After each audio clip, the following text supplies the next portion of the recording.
సాధారణంగా జ్యోతిష్య శాస్త్రంలో వివిధ రకాల పక్షులకు చాలా ప్రత్యేకత ఉంటుంది. అలాగే కాకికి కూడా జ్యోతిష్య శాస్త్రంలో చాలా ప్రత్యేక స్థానం ఉంది. శనీశ్వరుడి వాహనమైన కాకి మన జీవితంలో జరగబోయే సంఘటనల గురించి ముందే సంకేతాలు ఇస్తూ ఉంటుంది. అంతేకాకుండా చనిపోయిన మన పూర్వీకులు కాకి రూపంలో ఎల్లప్పుడూ మన చుట్టూ తిరుగుతూ ఉంటారని ప్రజల నమ్మకం. జ్యోతిష్య శాస్త్రం ప్రకారం మన జీవితంలో జరగబోయే సంఘటన గురించి కాకి ఎలాంటి సంకేతాలు ఇస్తుందో ఇప్పుడు తెలుసుకుందాం.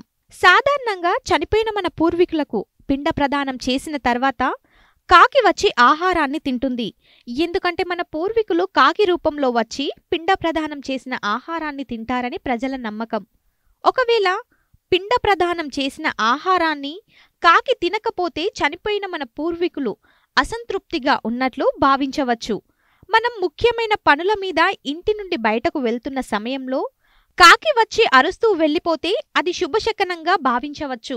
ఇలా అరుస్తూ కాకి ఎదురు రావడం వల్ల చేపట్టిన పనులలో విజయం వస్తుందని చాలామంది అంటూ ఉంటారు. అయితే తరచుగా కాకి అరుస్తూ మీ ఇంటి చుట్టూ తిరుగుతూ ఉంటే అది అశుభంగా భావించవచ్చు. ఇలా ఇంటి చుట్టూ కాకులు అరుస్తూ తిరగడం వల్ల ఆ ఇంట్లో అశుభం జరగబోతుందని తెలిపే సంకేతం. సాధారణంగా రోడ్డు మీద నడుచుకుంటూ వెళ్లేటప్పుడు కాకులు మన తల మీద కాళ్లను తన్ని పోతూ ఉంటాయి. అయితే పురుషులను ఇలా కాకి కాళ్లతో తన్నడం అనేది అశుభంగా భావించవచ్చు. ఇలా కాకి తలపై తన్నటం వల్ల ఆ వ్యక్తి అవమానాలు పడతాడు. అయితే స్త్రీ తల మీద ఇలా తన్నడం వల్ల ఆమె భర్త ప్రాణాపాయంలో ఉన్నట్లు తెలిపే సంకేతం.